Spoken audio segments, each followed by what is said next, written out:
Hey, what's going on, guys? So I got a new case here. It's the View 31 by Thermaltake. It's a lot nicer than my last one. I actually decided to upgrade because the last one was metal and it rattled a lot. The window was plastic, which I didn't like. This is tempered glass. And then there's a lot more room in here for running my wires, and I can actually add a water loop to this one, which I'm thinking about doing in the future.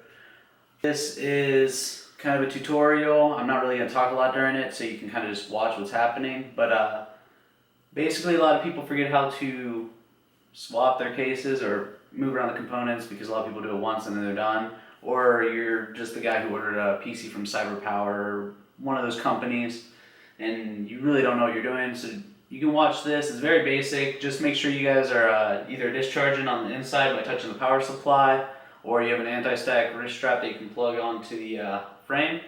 Just make sure the power's off so that you don't shock yourself or somehow build up a charge from that. If you have any questions about swapping a PC case or you don't know how to do any of this, just make sure you send me a message. I'll be more than happy to explain in the comments. I can do email if there's a lot more information that you need. I can even do a second video to explain more. But other than that, go ahead and leave a like, subscribe, and then watch this video.